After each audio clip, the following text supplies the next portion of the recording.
Hi, I'm Rachel Silvert, and I'll be reading stage directions. Hi, I'm Megan. I'll be reading The Overseer. Hi, I'm Michelle. I will be reading Demeter. Hi, I'm Vanessa, and I will be playing Dr. Welkes. Hi, I'm Jake. I'll be reading for Grant/Tom. Hi, I'm Gail. I'll be reading for Nancy and Lilly. Hi, I'm Kristina Newcomb, and I'm going to be reading for Gretchen and Abby. Hi, I'm Victor. I'm going to be reading for Kurt/Mark. Hi, I'm Thomas. I'm going to be reading Andrew and John. Hi, I'm Robin. I'm going to be reading Alice and Amy. And this is Fracture, a play by Mike O'Mara.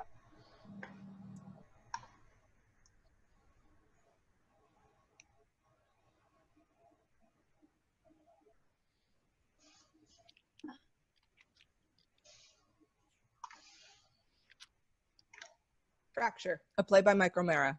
Scene 1, The Overseer's Nightmares, 1920. Open on a stage with no light. Lightly at first, a violin and piano play in a distorted version of what sounds like a 19th century Methodist church hymn. Whispers begin and grow louder, and as they do, candles appear one by one, illuminating the long dead faces. The faces appear to accuse the audience, until the overseer suddenly cries out, at which point the music and whispering stop, and light suddenly bathes the stage. The accusers now turn to the overseer, silently. Leave! Leave me in peace. Where's our peace?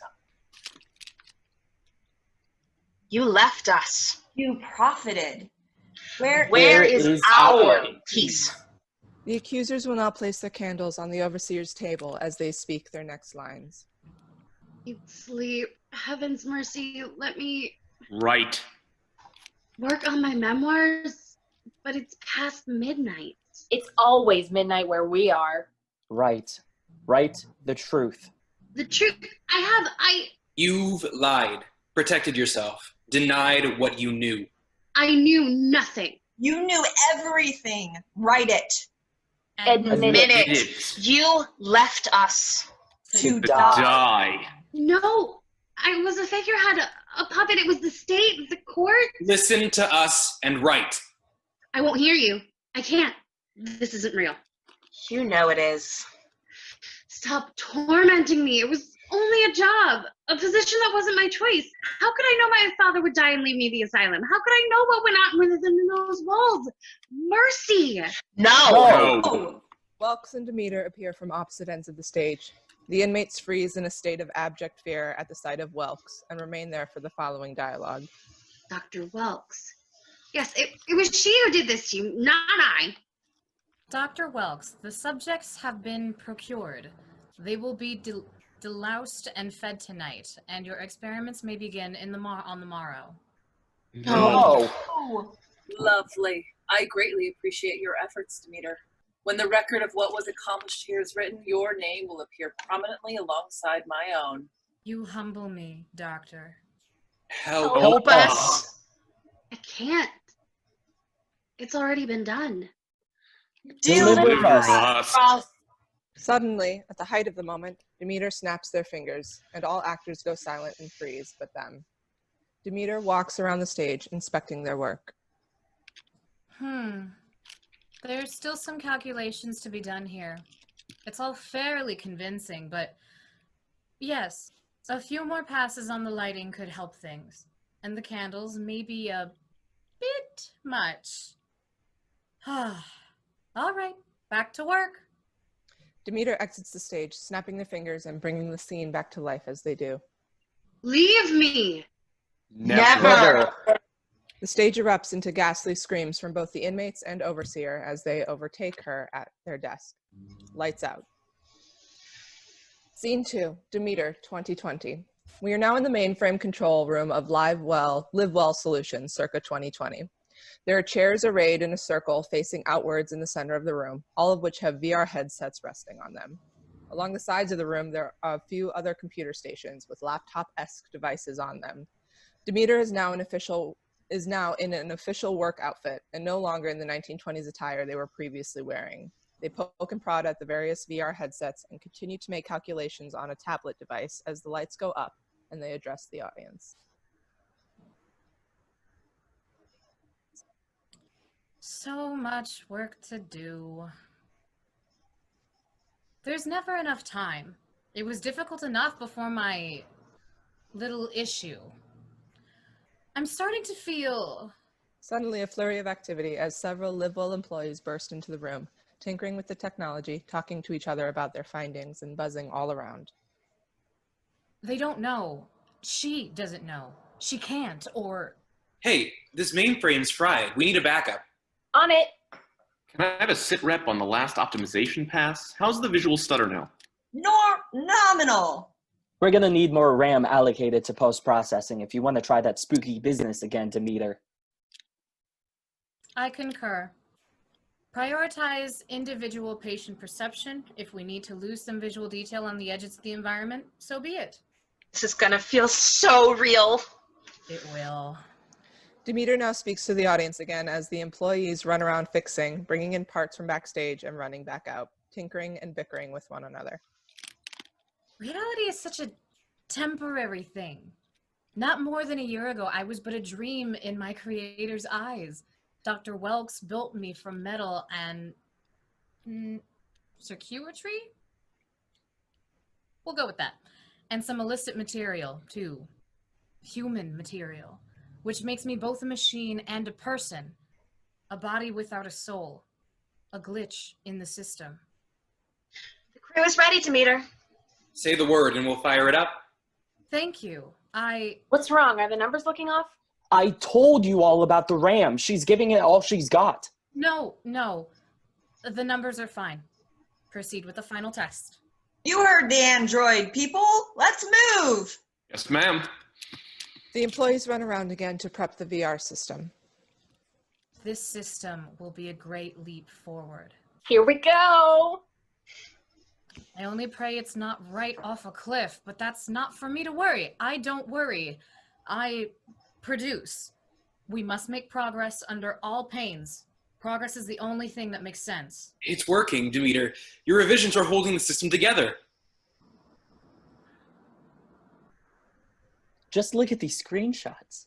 Amazing. Their minds won't know the difference. That's what I'm worried about. I wish you could, feel this, boss. You should be proud. I appreciate your sentiment. You're changing the world. For the better? No doubt about it. The employees celebrate in the background. Were that only true? But it's not my job to voice fears. I was given life to serve the needs of this company, of my creators, so I have to hide my feelings. I have to hide that I even have them. I'm starting to learn how to live, and it terrifies me. Lights out. Scene 3, the setup, 2020. The stage is still set as the mainframe room of LiveWell Solutions, Inc., now very dimly lit. Demeter is standing perfectly still in the darkness, facing the audience by one of the side laptop-esque stations. Imperceptibly, at first, the ghostly whispers begin again, decrying Dr. Welkes and admonishing anyone to stay away from the equipment. At the loudest, the whispers rise to a yell that cries, "Mercy," and then they go silent. When I first awoke, I was told that the bits of human material used to complete my creation may contain residual imperfections due to the fusing of organic and inorganic material. My creators warned me that I may sometimes see or hear things that weren't there, what normal humanity may call... Offstage, a scream. Hallucinations. I was told all this, but I wasn't told not to worry. I wasn't supposed to be able to worry. But I am. Dr. Welkes appears, either via video or simply by walking up center stage and delivering an internet ad. Behind her, light and happy, company theme type music underscores her speech. Hello, friends, and welcome to LiveWell Solutions, America's most trusted name in personal health and organic augmentation software. I'm coming to you today from a place most people never get to see, The mainframe room where our wonderful scientists work tirelessly day and night to create the newest products our dedicated customers demand to help them all live their best lives.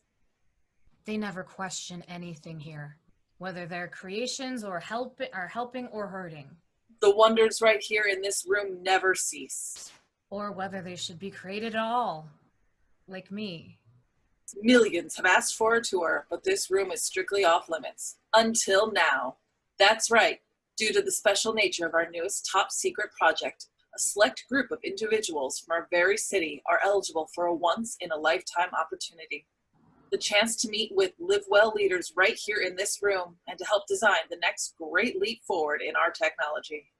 Humans are fantastic at many things, but there's one area in which machines fare much better, in my estimation: memory.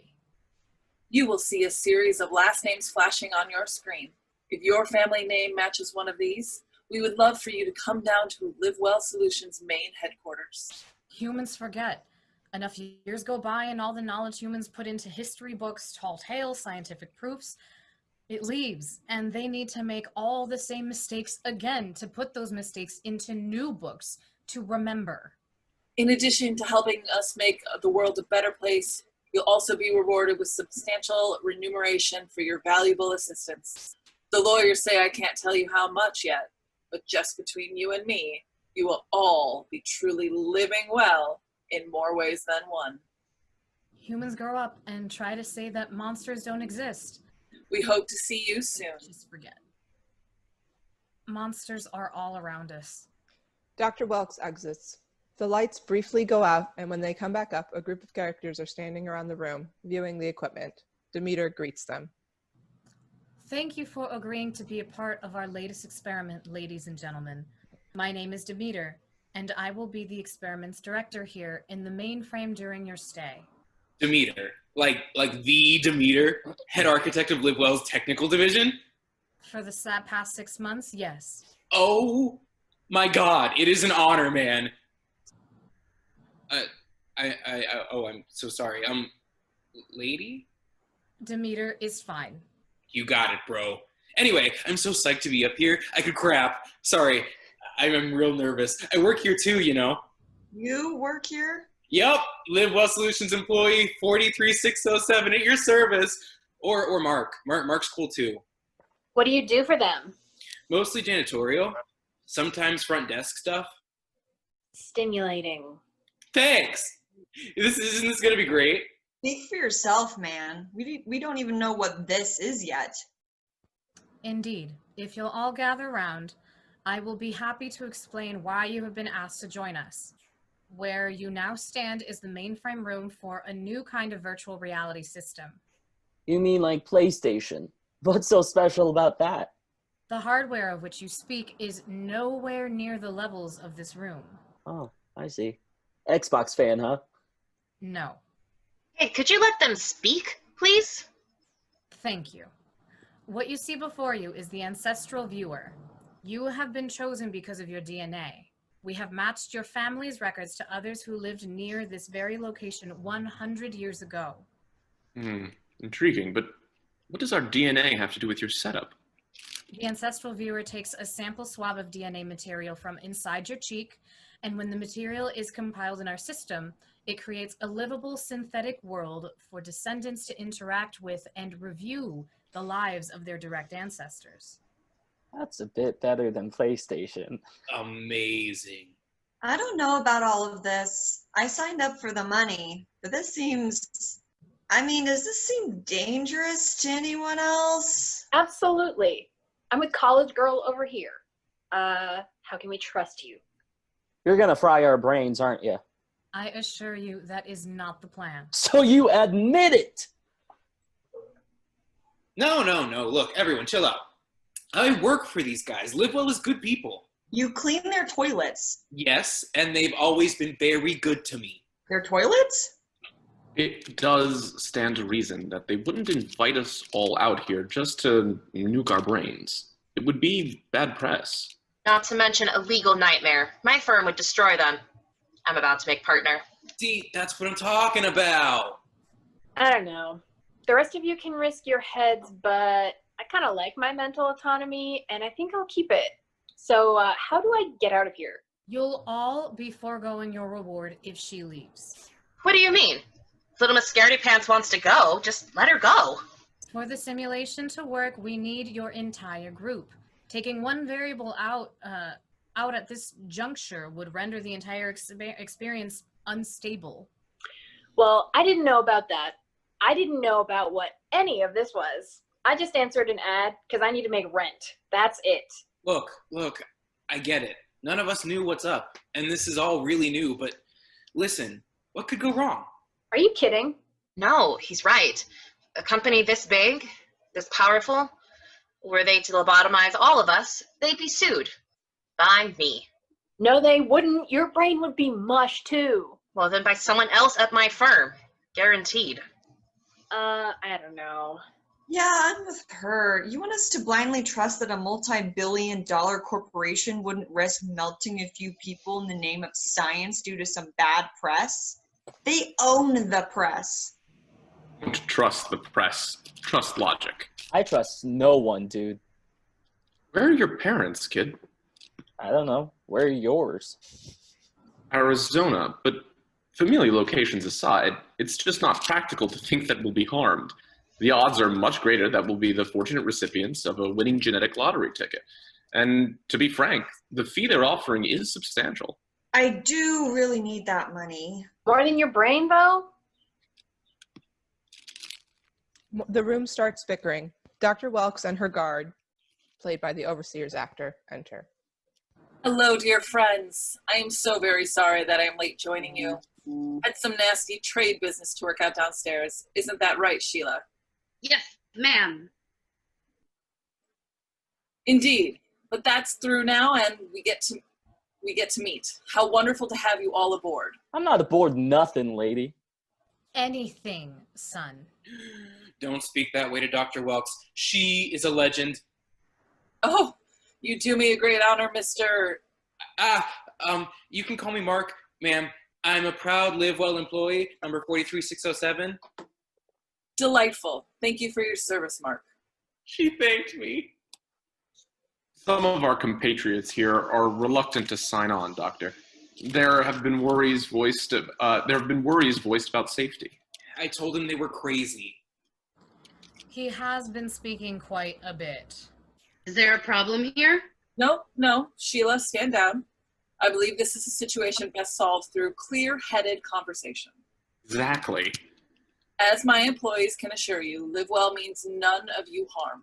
Quite the opposite. We want you to, well, live well. Our customers are, in a way, our family. Now, would family ever think to harm their kin? You haven't met my family, lady. I assure you all the necessary tests and collaborations have been made by our top technicians.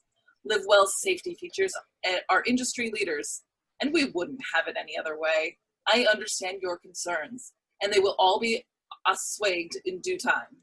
I guarantee. But I must have your answers so that we may proceed. My friends, what is your choice? Ship up or ship out? The clock is ticking, I'm afraid. Plug me in, Doc. I'm sold. Seems legit to me. I get it, but it's just so much money. It's this or back on the street, so let's do it. Yes, that's everyone. Fantastic. Demeter, as you were, in the name of progress. Certainly, Doctor. For progress. Lights out. Scene 4, The Gathering, 1920. We're back in the East Welford Asylum, 1920. There are sounds of faint screaming and mumbling from others heard in the background over speakers. As the lights go up partially, the inmates are found sitting in a row, chained together. Demeter watches over them from one side, silently, as Dr. Welkes has her back turned to them. She's consulting books and sharpening tools. Demeter is presiding over what looks to be a small podium with 18th century switches attached. The overseer appears on stage, outside the moment, reflecting with her memoirs in hand. It's been months now, but if I close my eyes for even a second, I see it. I hear the screams. I smell the rotting, desperate, terrified mass of people. I feel the fear all over again. The asylum. The voices never stop. They'll never leave me. My God. The overseer exits. On full lights up, all are yelling at Dr. Welkes to release them. They ad-lib lines about their innocence as she calmly works. Suddenly, without turning to them, she half waves at Demeter. Silence! The inmates cease, and Dr. Welkes finally turns to face them. Good morning, everyone. Good morning? Are you mad? How dare you have us dragged into this terrible place? We aren't criminals. I'm a veteran. There are laws, and... Dr. Welkes calmly holds up a hand again to Demeter, who flips a switch on the podium. Kurt yells in pain as he is electrocuted, and then goes silent. The others look on, gasping and terrified. I trust that you found your first night here at the asylum to your liking. I do apologize for the rats. We have raised the concern with the overseer, but thus far, nothing. So much for the vaunted march of industry and progress, no? Who are you? And what in God's name are you? Dr. Welkes raises her hand, and Demeter electrocutes Grant, who falls silent. Do not speak unless I bid you! There are rules here, my friends. There are rules to keep us safe. Silence is golden, as they say. Let us cherish it, then, and converse in turn, as polite society would ask of us. Can we obey this first rule? The inmates, terrified, do not know whether they can answer or not, and look to each other. Will you obey? Demeter hovers their hand about the podium, poised to flip all of the switches.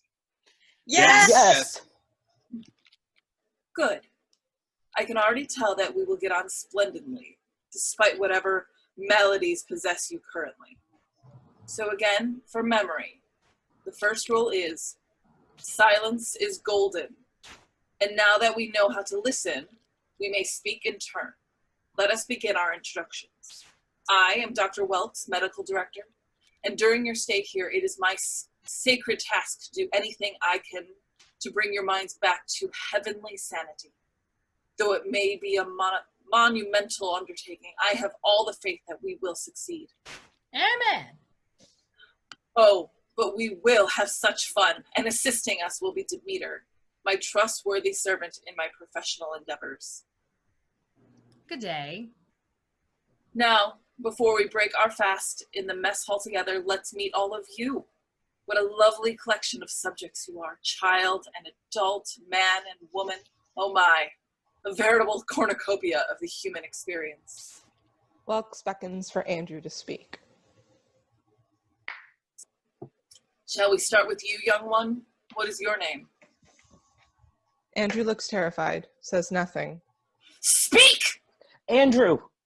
My name is Andrew, and I'm barely out of school, ma'am. I didn't do it. I didn't. Andrew begins sobbing and is comforted by the prisoners near him. That's a good lad. Oh, I forgot to mention before, that's rule number 2. We speak when bid to do so. To do otherwise is rather uncouth, wouldn't you agree? He's barely out of boyhood. Let him go, for mercy's sake. Mercy? What mercy did this boy show his victim? Victim? Oh, did you not know, my dear? That is why this brat sits with you this morning. Murder! He couldn't have. I didn't. He did! And he will pay penance for his mind's perversions, as you all will. You come to me sick, scared, lost, alone, and afraid. I understand. And more. I will not simply offer you society's jeers and platitudes for your transgressions. You have demons in you, you see, and they're fighting, cursing me with their forked tongues. They're not scared of me, not yet, which is why you persist in your sniveling. Just wait, though, they will be. Doctor, you are a woman of science, of logic. Let me go, I beg of you. I do not belong in these rags. My family will compensate you substantially if you... Welkes raises again a hand, and Demeter electrocutes Nancy, who screams. Hubris! Vanity!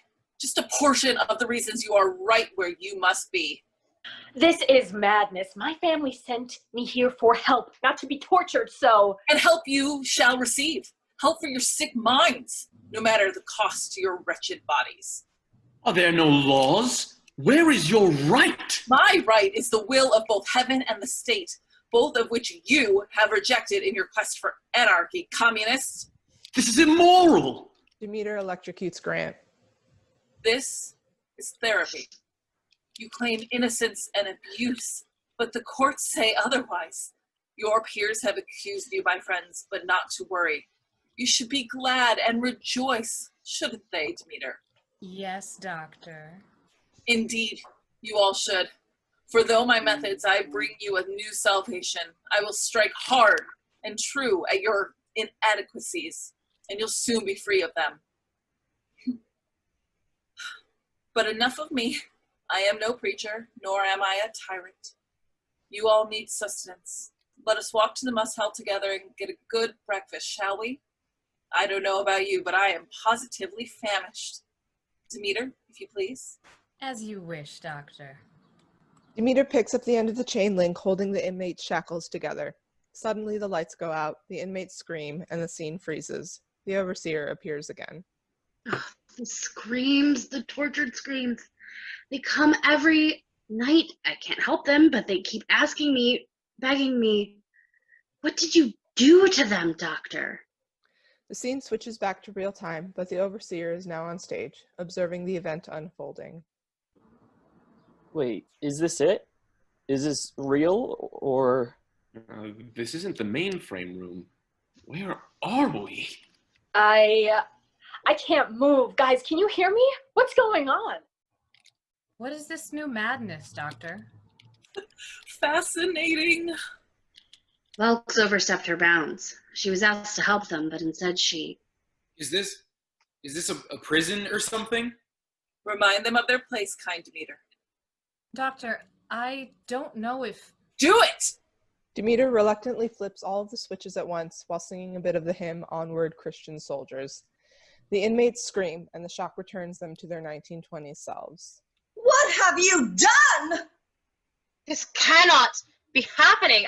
I wasn't myself. It's this place, this wretched place, and you. Let them go, you monster! And still, your sickened delusions persist? Well, it seems that breakfast will have to wait, my dear friends. The journey to your redemption begins now. Make certain they are chained snugly, my dear Demeter. This will most definitely hurt as much as it helps. No. No! Welkes goes Well to pick then. out... The inmates and overseers scream as Dr. Welkes closes in. Lights out. Scene 5, Reflections, 1920-2020. We're back at the writing table, bedroom of the overseer. The whispers again build in the darkness, building to a crescendo that stops abruptly when the lights go up. We see the inmates now, huddled close to and looking over the shoulder of the overseer, who has fallen asleep at her desk on her memoirs. She wakes up with a start and realizes that they are all present with her again. Ah! No, not again, please. Right. I am trying. You know that I'm trying. I'm just so tired. I was tired. I was young. But a boy. Right. Right. Now.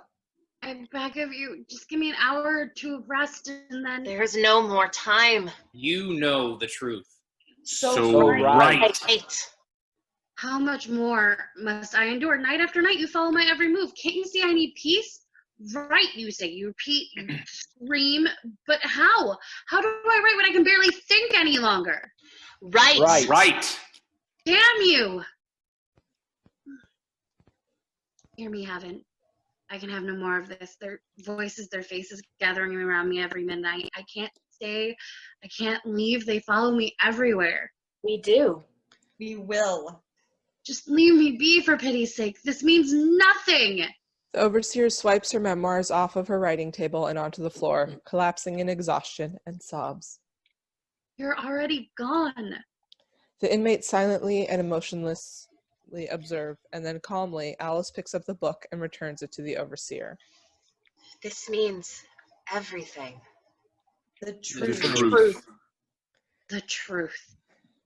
If only Father were here. His was the realm of truth. He is here. All everywhere. Everywhere. Only I could see him as I do all of you. He could fix this. Father always told me A hint of light is all you need, he'd say. Just a whisper of something better when all is dim. The slightest star can remind you the night won't last. Dawn is coming. Look for the hint of light. The ghosts are gone. The 1920s scene freezes. Demeter, who has been silent thus far, steps out of the darkness, and now the scene shifts to 2020 in the Livewell mainframe room. Core temperature, holding steady, patient vital signs, within acceptable limits. Next maintenance cycle scheduled for 0500 hours. I believe a proper expression here might be lovely. Everything's going as planned. All of my readings would indicate that the system is holding and the project is operating exactly as hoped. I feel pride. But I can't. I'm not allowed. And if it's found out that I'm malfunctioning, I can't let them know. Lord, I can endure no more. I'm failing. Lights out. Scene 6. Site, 1920. The inmates are chained together again on the ground, looking far more disheveled and forlorn than when we last saw them. Dr. Welkes stands nearby, along with Demeter at the controls of the electrocution device as before. Whispers begin again in the darkness. As music rises, so do the whispers, until the inmates all yell, "No," bringing the lights up to find the scene frozen and the overseer again standing before the audience. I should have seen it. I should have been there. I could have stopped it. The cruelty, the experiments. She wasn't a doctor. She was a demon. The inmates start ad-libbing again, yelling again as Welkes laughs and the lights go out. The overseer exits. As the lights come back up, the scene is now in real time. After a bit of laughter, Welkes has had enough of the inmates yelling and motions to Demeter. Silence! The inmates fall silent. I hope you've all gotten a wonderful rest, my darling subjects, for this is a banner day. I bet you're all very excited to hear about it. Are you? Well? Yes. Ooh, I knew it. And excited you should be, for I believe that I may have just cracked the code to freeing your minds from damnation. What we need is to be freed from are these chains. Ugh! Grant has been electrocuted. Now, my dear, you know the rule. No speaking when the doctor is speaking, right? Right. No more lollygagging. Back to work. Now, where was I? Ah, yes, my new method for treating delusions and perversions. By taking away the use of your misused senses, we will aim to heighten the rest, causing your true and wholesome spirit to come forth. I call it sense therapy. Enlightened, Doctor. Why, thank you, Demeter. It came to me in a dream. All the most wonderful things come packaged up in our dreams. Don't you think, dear? What do you dream of? I dare not say.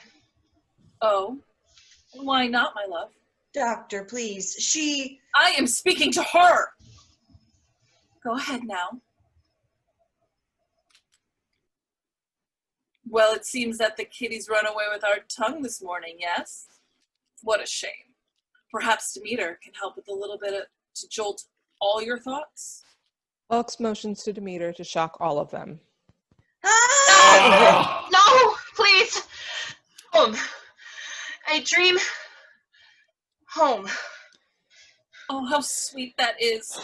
And what else, my child? And Sarah, we were... Perversion! Welkes motions to Demeter, who gives a shock to Alice. But be not afraid. My sense therapy will save you, Alice, and the rest of you as well. Please, stop this madness. That is my intent, my dapper young soldier. And through your enthusiasm, you have just volunteered to sample my new method first. Hallelujah! What? Yes, indeed.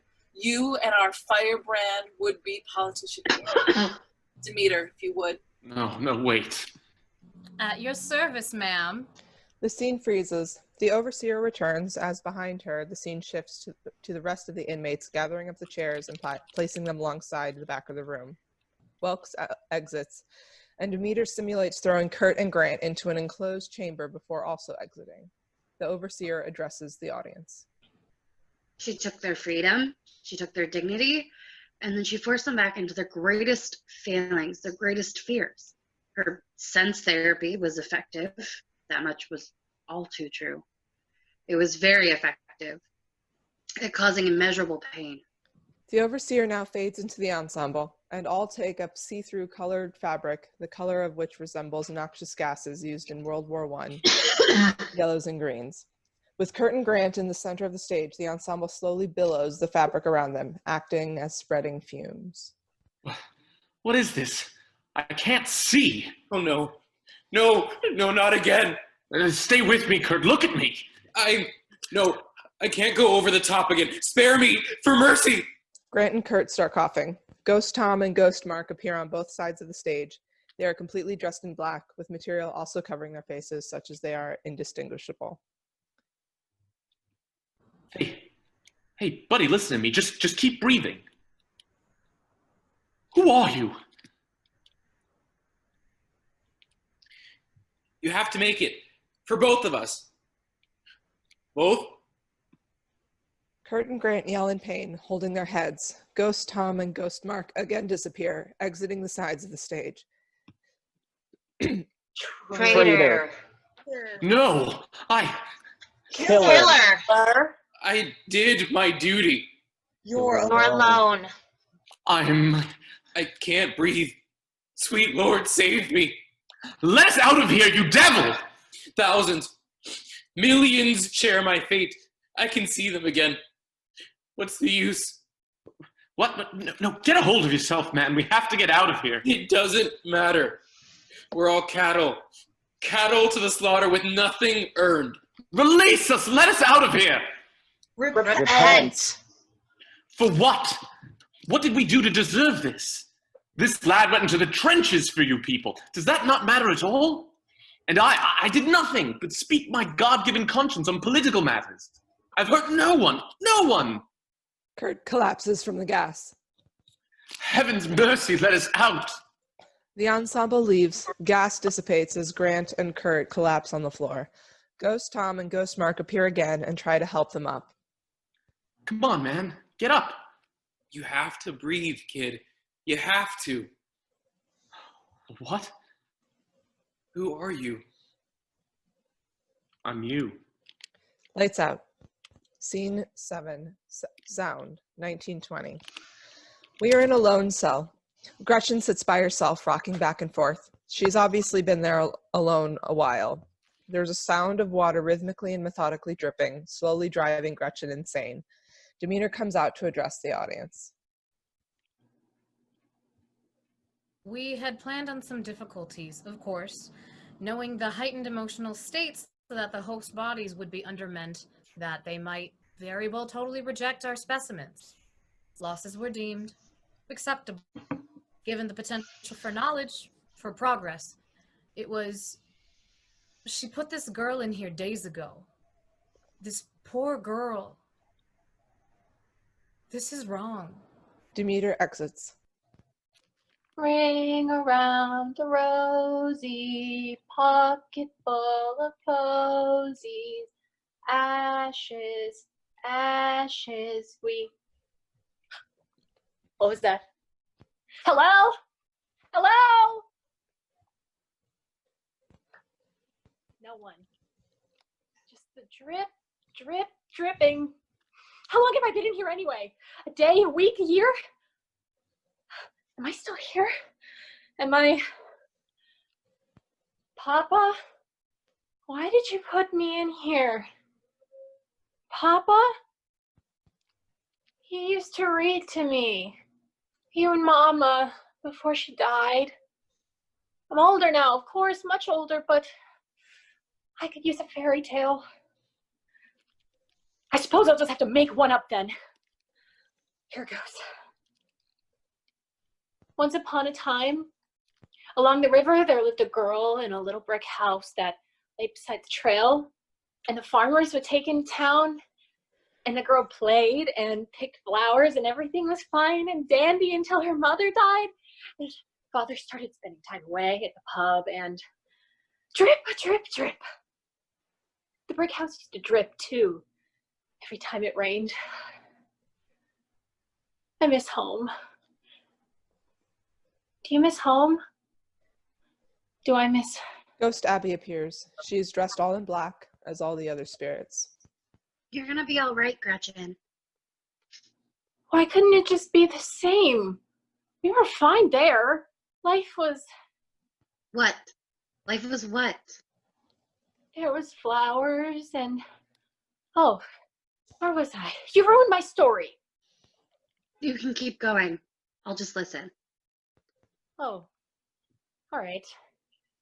So along this river one summer day, this farmer stopped by the brick house and admired the girl, which would have been sweet.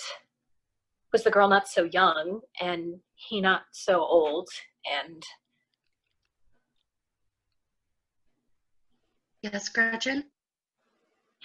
And no, I can't marry. I'm too young. I don't want to do this. Gretchen, what happened? He was from a wealthy family. Daddy was so excited about the dowry and getting out of his debts. And I said no, but he didn't like that. And then Daddy, it was raining and everything was just ruined. Ruined! What did he do to you? Daddy never hit me. Never, ever. Not once. Not until not. I'm so sorry, Gretchen. We were poor. So poor.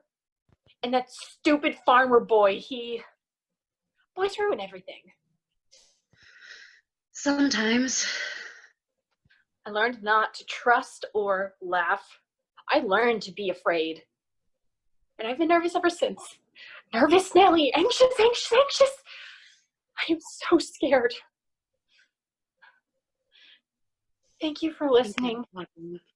Thank you for talking. Who are you? Ghost Abby exits silently. Who are you? Lights out. Scene 8, Touch, 1920. We are in another experimental chamber. This time, Nancy and Andrew are chained together, sitting in 2 chairs facing away from one another in the center of the room.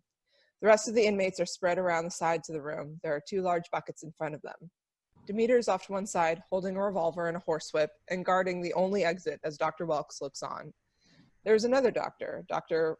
Frideswide, in a bloodied lab coat, standing silently and looking crazed with an old-fashioned syringe to the side. The scene is frozen at first, and Demeter addresses the audience directly as a narrator. The subjects are doing quite well, considering their circumstances. Back in the mainframe room in our current year, a portion of my memory bank has been allocated to monitoring their vital signs, keeping them sedated. Nothing any aberration. Of course, there is some. They are becoming aware of one another. Those from our time and these poor souls. Scientifically and logically, this is impossible, of course. Just like a machine who feels regret. I have not reported it. The scene shifts into real time now. Good afternoon, my lovely ones. I am ever so sorry to have interrupted your tea time, but as you can see, our friends Nancy and Andrew have seats of honor at our group session today, and all of you have a special part to play as well. We will do no such thing. Release them, you demon!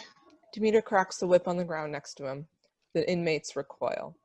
I was thinking you may say something to that effect, my sweet, misguided girl. So I took the liberty of adding a few more variables into our proceedings today.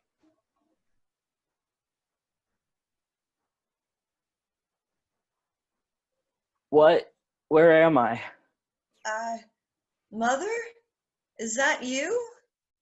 Saints above, what have you done to them? Not to worry, dear, they'll be fine. My talented colleague, Dr. Frideswide, here simply gave them a little something to relax their nerves. Scrapers, these two chickens, but I've got them nice and ready for plucking. Yes, indeed. Help me. You have no heart. Don't I, though? Through these sessions, your evils are being confronted. Your senses are being tested, and your true, wholesome selves are again allowed to take control. What is more heartfelt than to reach out to a wayward soul and offer solace? Well said, ma'am. God's work. Now, in front of you, you will see a collection of insects most foul. As I instruct you, I would like for you to approach our friends, Nancy and Andrew, 2 by 2, and ask them to confess their crimes. If they do, rejoice! We may all hear their confessions and continue the healing process through enlightened conversation. But if they do not, well, Then the fun begins. they must be persuaded. You will pour the vermin out, and as the many legs and writhing, segmented bodies slide over them, they will be reminded of how touch may be a great evil if misused, as they have done. I will not be privy to this madness. You cannot make us do this terror to them. Welkes flips a switch connected to the wires leading to Nancy Andrews' chairs. Look at them wiggle, wiggle, wiggle, little worms. I couldn't let my dear Demeter have all the fun now, could I?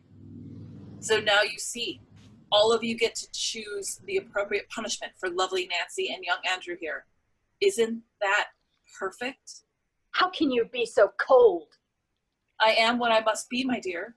I take no joy in my work, only in the knowledge that through it you will all be cured. Have you not heard of an eye for an eye, tooth for a tooth? It's pure equality. So now, my friends, what's it going to be? The appropriate response to our friends' delusions, or more jolting? Too late! Welkes flips the switch. Nancy and Andrew scream out. Huzzah! Marvelous! No! No!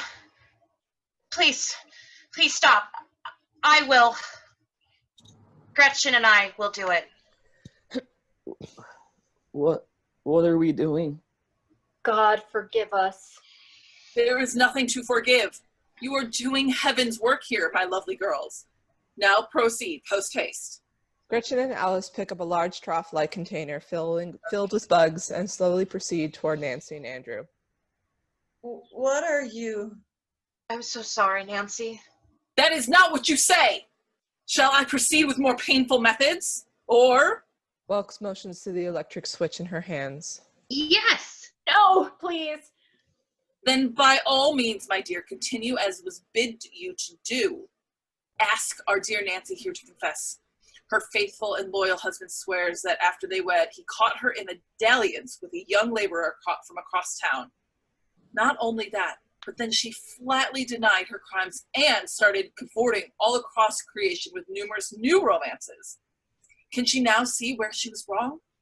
Does she now remember all she did? Mother?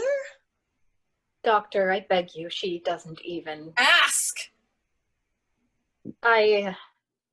Nancy, do you confess your crimes?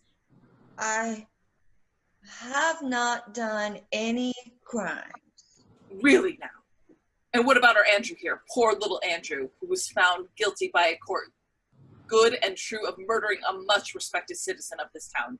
Does he still deny the charge? Can he not now see the pain of his cruelty caused by an upstanding family of his community? Ask him. Andrew, do you confess? I miss my family.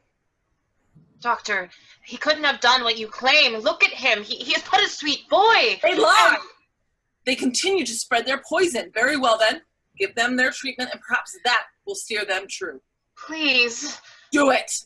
Gretchen and Alice reluctantly dump hundreds of insects on the heads of Nancy and Andrew. They scream out in terror. Frideswide laughs insanely and the scene freezes. Demeter speaks to the audience again.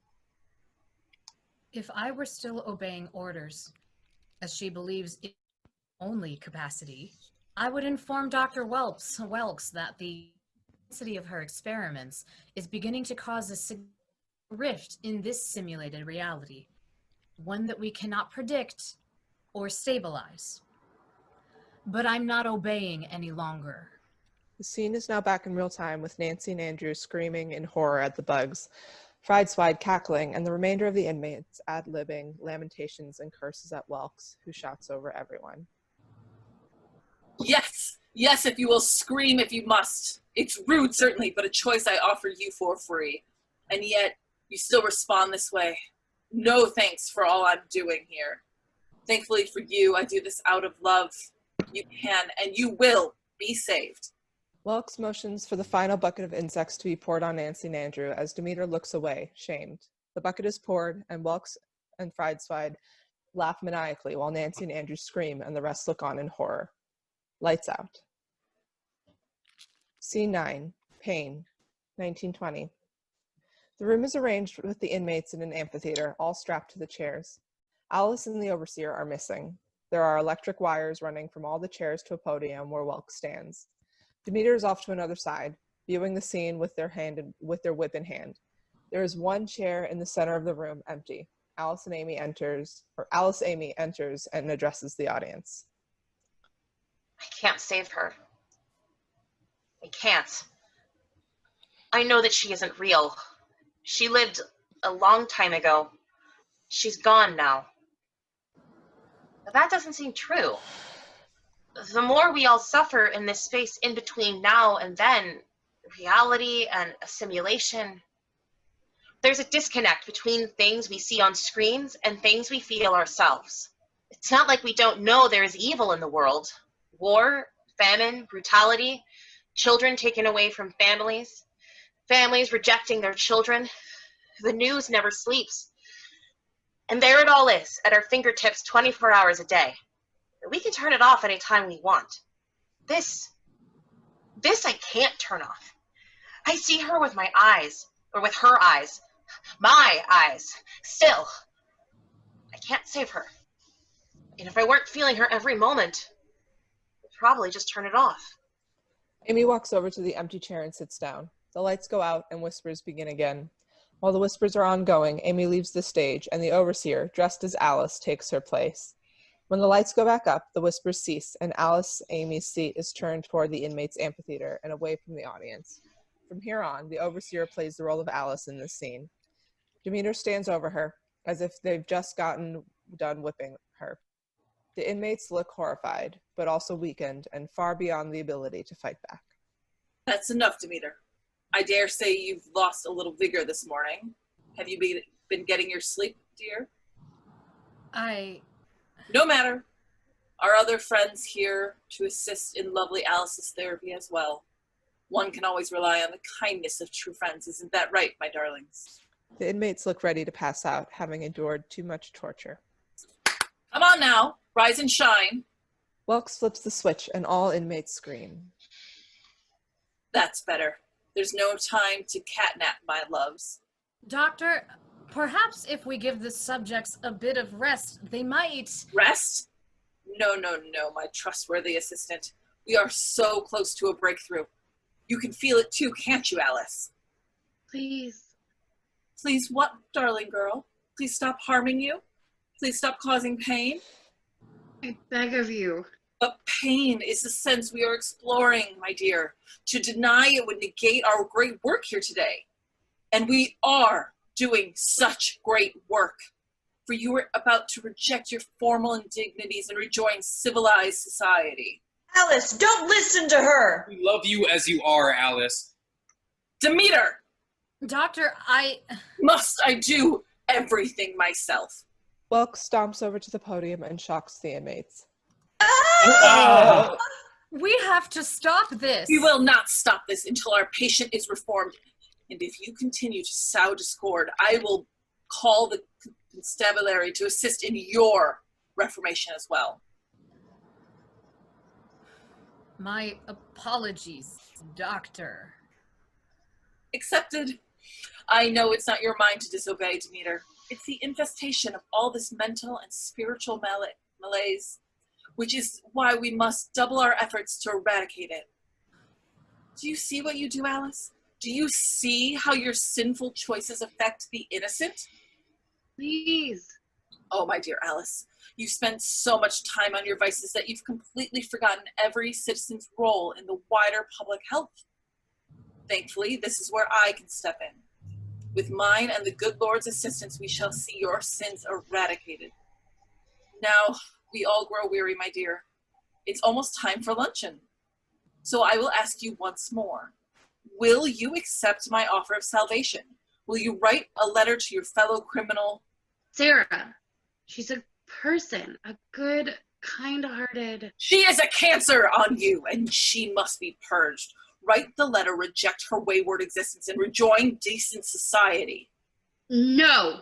Then all of you will suffer. Welkes flips all of the switches, all of the inmates scream. You will be made whole and good. Mercy!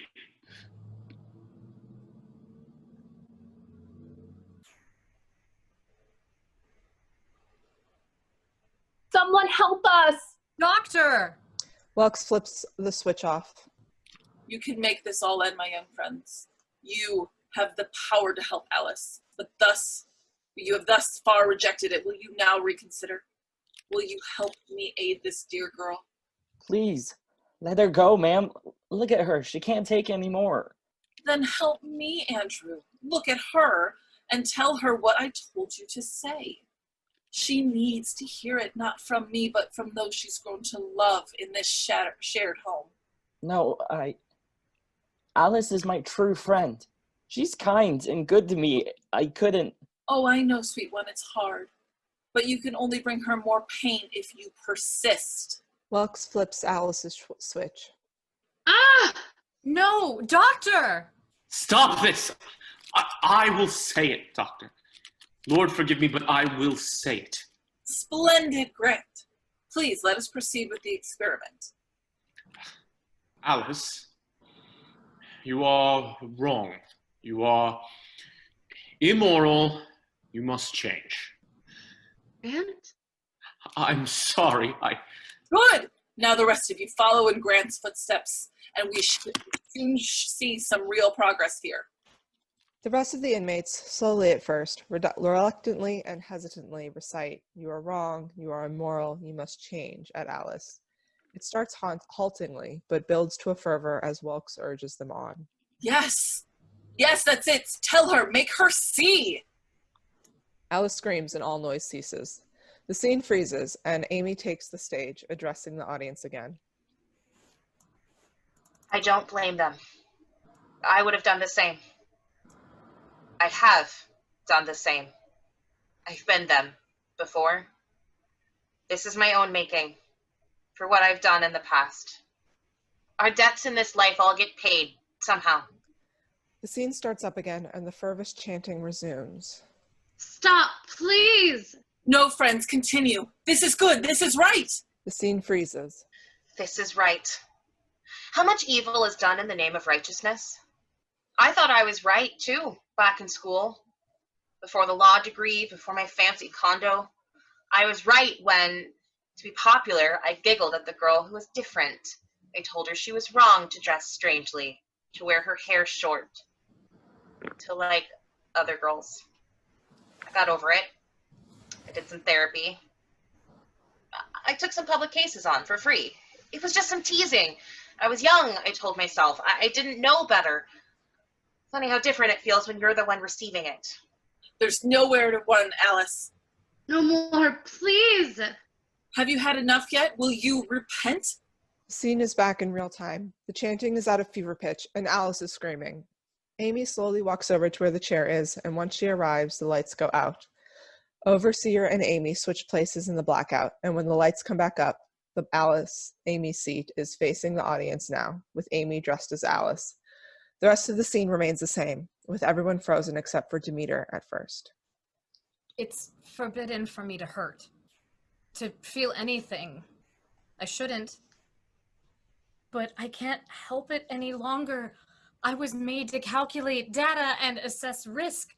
I do it better than any mere human could. Well, In front of me now, this is my data set. These people, these poor people, what will I risk for them? Anything. Everything. The scene returns to real time with the inmates struggling to free themselves from their chairs, and Welkes taking turns laughing, looking accusatory towards Alice and the rest. She doesn't notice all of the times Demeter is addressing her. Is this your progress? This heartless, callous, sickening lie, Doctor? This isn't what I was made for. It can't be. And if it was, I'd rather give my life right back than be part and parcel of this farce. You will be saved! Welkes goes to flip all of the electrical switches again and raises her arms to come down on the podium.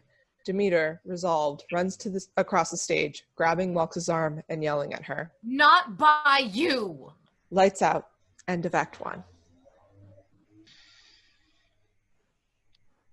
Act 2. Scene 10. Respite and Reset, 2020. We are back in the mainframe room at LiveWell Solutions. Demeter is seen rather frantically ending programs on the laptop stations and nervously viewing the subjects, willing to wake them as they eye the doors for intruders. The subjects all wake up screaming.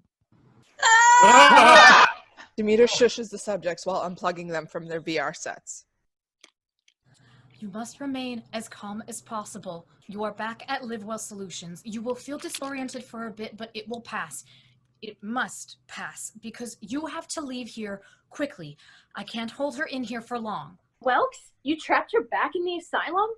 For as long as I can, but she has fail-safes in place.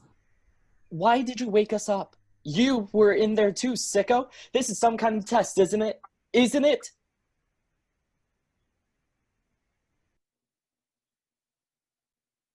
Oh, I promise you, John, I'm only trying to help you. Stay away from me. You tortured us. You lied to us, and you let me lie to the rest of them. I thought LiveWell worked for the good of everyone. I was proud to be part of it. Are you all insane? No, Then what the hell is wrong with you? How can you be so cold, so unfeeling? But Demeter's not human. Yeah, no kidding. They're a frickin' bastard. No, you're an android, aren't you? Part robot, part human? We had a class on you guys back in high school. You're supposed to be illegal. I am illegal, but Dr. Welkes thought the law is a bit too restrictive on her scientific endeavors, and so she created me in secret to aid our top-level programs deemed too mechanically complex for purely human researchers. And now you're trapping her in her own machine? Seems like a fireable offense to me. A one-way ticket to unemployment. I won't be fired. It doesn't matter now. I had to do it. Why? Why should you care about us? Can you even care? I couldn't. And then one day, I could. It's still new to me, but I know you're worth saving, so I had to try. Yeah, great act there, C-3PO. I still say this is some kind of trick. This cycle doesn't have feelings. He's an overblown calculator. After all you did to us in there, how can we trust you? I don't know, Lily. I don't know if I could trust me either, but I know that I had to try to help. You'll lose everything for this. Your position here, probably your life. It's not logical to help us. Is life logical, Tom? Thoughts got you there, bud. Now go, friends. I will stay behind and try to fend her off. Welkes and Sheila enter. Both are holding remote devices. You'll do as you were made to obey. Welkes presses her remote device. Demeter yells in pain and then stands stiff, unable to fully control their movements. Demeter! Run! All of you run! Now! That won't be necessary. You're right where I need you to be. Sheila? Yes, ma'am. Sheila presses her device and all of the subjects fall to the ground, unconscious. Run. Demeter, please. As if I wouldn't have put fail-safes into their suits. Who do you take me for, lower management? Doctor, you cannot do this. This is wrong. Wrong? What is wrong, my friend? Is it wrong to create products that will enhance the lives of millions? Is it wrong to use what knowledge I have to push the limits of technology for the benefits of all mankind? Is it wrong to make life where there was none before? I shouldn't exist. Not like this, and neither should this project. I gave you human material in order to allow you to interface with our mainframe and to be better suited to mimic human interaction. But obviously, you have instead inherit the weaker parts of our nature. We'll have to remedy that in your next firmware update. But for now, help Sheila clean up this mess and get our subjects plugged in where they belong. I will not. Oh, but I insist. Welkes presses her remote device again, and Demeter winces in pain, but then goes over and begins to help Sheila pick up each subject and put them back into their VR stations against their will. You are evil, Doctor. I was wrong to care for you. Oh, my dear Demeter, evil is such an outdated label. I prefer well-learned. Take the reckless passion out of it, and what's left are simple questions and answers in life, X's, Y's, and Z's. And solving for them requires those of us just a little more educated than the rest. Those able to push past petty emotions and wield an iron will against difficult decisions. Progress isn't free, my friend. They are more than numbers. They are not. They are gristle for the mill, Demeter, and their sacrifice is a side effect of bettering this needy world. Well said, ma'am. Why, thank you, Sheila. Someone's gunning for a nice bonus check this month. Just doing my job, Doctor. And doing it well. How I wish every employee had the same spirit. This project is insane and cruel. Oh, stop being such a downer. Insane? Please. I obviously didn't give you enough ambition when I created you. Am I right, Sheila? Right on, boss. Damn right. Now, let's get back to work, shall we? We'll boot up our system again, and once things are stable, Sheila, I want you to wipe our dear friend Demeter's memory clean. You got it, ma'am. No, please, I'm alive. I feel. Yes, and you won't soon. If I wanted feelings, I'd create poets. You are a machine, Demeter, a malfunctioning machine. I am not your servant any longer. Ah! No, just wait. You will be. Again, I promise. Lights out. Scene 11, cracks in the cathedral, 1920. Back in 1920, the inmates are all chained on the ground, forced to kneel before an altar in a chapel. There is a light coming down from above. Welkes looks on. Demeter is not present. The overseer enters from backstage and addresses the audience. They visited me again last night, the voice says. The poor souls from Father's Asylum and others. They tell me that it's not long now, that the story is almost over. I'm almost finished. And they won't come anymore. I'll come to them, they say. They speak of angels. Angels in the asylum. It sounds like madness. Who can see heaven in such a dark place? But they did. When all is dim, the slightest star can remind you dawn is coming. Just like Father used to say. The overseer exits. The scene is now in real time as it happened. Welkes looks rather annoyed that the inmates are so far gone thanks to their earlier torment that she cannot reach them any longer. What's this? No struggle? No vitriol thrown in my direction this morning? Have we lost our nerve, my lovelies? Are we on the verge of a breakthrough? Or is it the simple sanctity of our humble asylum chapel that's inspired you? What do you say, brave Kurt? Are you thinking of the war or Gretchen? Is your beloved river crossing your mind? And what would your wayward political friends think of you now, Comrade Grant, seeing you in such a state? The inmates simply stare straight ahead. Well, you are all just no fun at all. Have it your way. I will leave you to your meditations and go fetch our friend Ms. Demeter, who is likely healed nicely by now from their own treatments. And we will get back to work quite soon. Until then, don't wander off. Welkes exits. Suddenly, voices of the future versions of the inmates are heard. Grant, do you hear me? Who? Gretchen, I'm back. I'm here to help you. You don't exist. Get out of my head. Andrew, I know you didn't do it, man. I know you're innocent. Is this real? Are you an angel? It's hard to explain. We don't have much time, but you have to let us in. Kurt, I'm not going to hurt you, but they want control. You hear them too, right? The voices? I do. You're here again, aren't you? I can feel your shame. I'm sorry, Alice. I'm so sorry for what she did to you. What I did in my time. Please, forgive me. Please, let me help. Let us help you, Nancy. How can you? We're trapped in these chains in this horrible place. Maybe. Maybe we're already gone. Speaking insanity, Kurt. No, I'm not. They are angels. They must be. And we need to let them in to find a proper end. We don't want to hurt you. Please, trust us. We need to work together. It's the only way.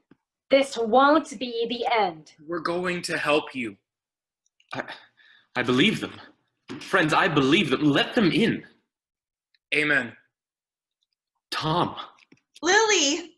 Abby? Mark. John. Amy. I trust you. Inmates all scream as the spirits take control. Lights out. Scene 12, Fire and Fury, 1920. Lights up on a cell in which the inmates are all chained together in one line, sitting upright against the wall. The characters, now fully in control of their host bodies, are the 2020 versions. Abby is staring off stage, watching for Welkes. Is she gone? Yeah. Coast is clear. That psycho's gone to bed. Well, sweet dreams to her. Now what do we do? There has to be a way out of these chains. Sure there is. You brought the bolt cutters back from the future, right? You know, I left them in my other pants. Hey, lamos, stop fighting and start thinking. I don't want to be in this damn place forever. Yeah, well, at least it's not your turn on the menu tomorrow. You heard our beloved doctor. If you don't find a way out of here soon, then Kurt, well, I'm treatment in the morning. How did they all survive this for so long? Demeter enters the cell. The inmates all recoil, thinking that they are back to being evil as before, and go silent. Because they had no choice. Friends, it's me. The real me. I'm here to help. Demeter begins unlocking the inmate's shackles with a prison key. But we saw you being controlled. Welk zapped you. How did you survive? I didn't. Excuse me? You're excused. No, it's never mind. I meant to say, what the hell? After I was forced to plug you back into the mainframe, Welkes had my memory wiped.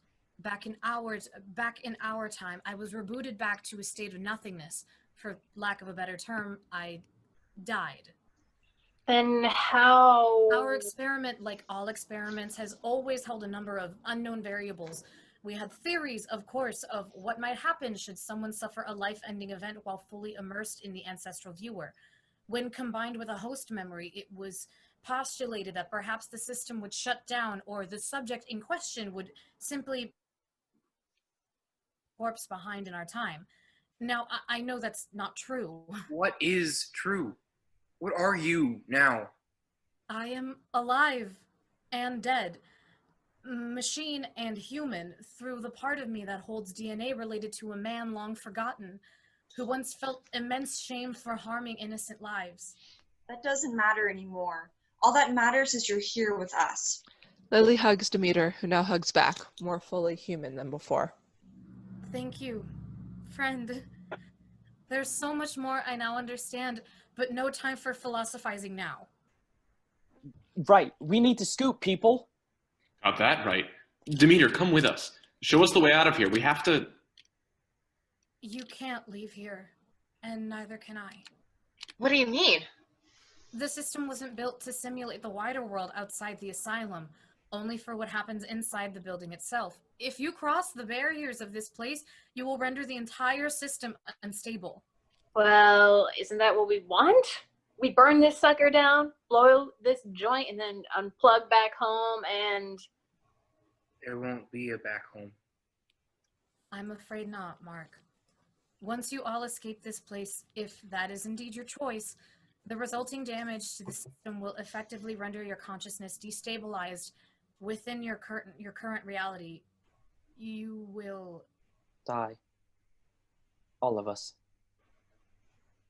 in a manner of speaking. It's difficult to fully explain. Well, the details might be enlightening, but the gist of it still sucks. So this is all for nothing?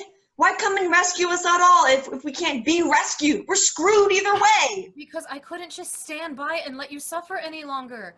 Not you or the others whose bodies you inhabit, because you deserve a choice as to how you want to live and die. Everyone does. We rot in here, or we die out there. I can't say I'm pleased with our options. I'm so sorry, Tom. Suddenly, voices of the 1920s inmates are heard. I'm sorry too, my friend. Grant, I've let you down. I thought I could help, but you already have. You don't have to do this, Amy. None of you do. Yes, I do.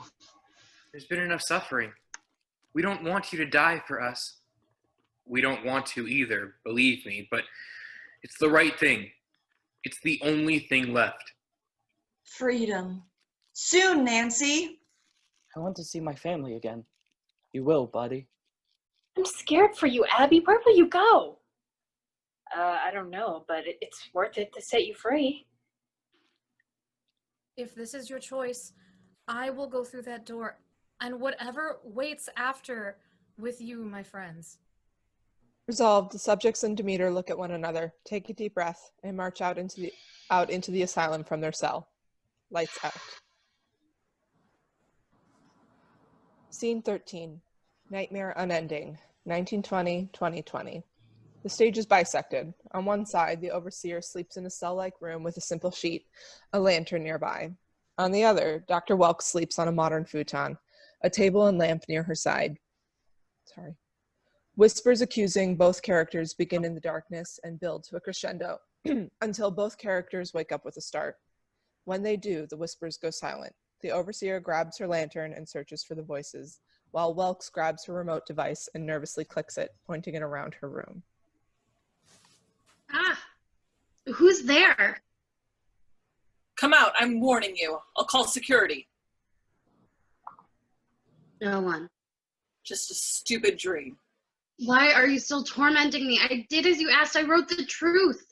Why am I so worked up? I did what was needed. Welkes and the overseer both try to lie back down and get some sleep.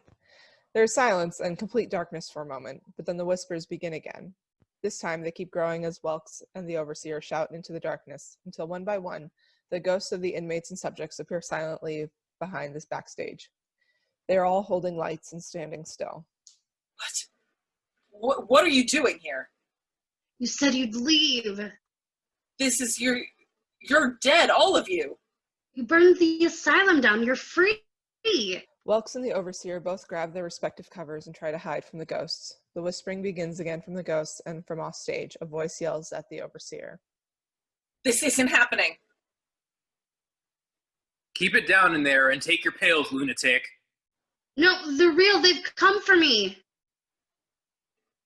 The overseer shakes back and forth, watching the ghosts as Demeter steps out of backstage, wearing no expression and holding a large knife. They slowly approach Welkes hiding under her covers on her futon as they sing and the whispers continue. Lord, please deliver me. I did it all. I did all I did for humanity, for a new world, for progress. Demeter raises the knife above Welkes. This is progress. Welkes removes the covers and starts to look over her shoulder, just as Demeter thrusts the knife downwards. The lights go back to black as both Welkes and the overseer scream. The room is again in complete silence, and then the whispers start again, now joined by those of Welkes and the overseer, building to a deafening series of yells, and are suddenly silenced. Lights out. End of show.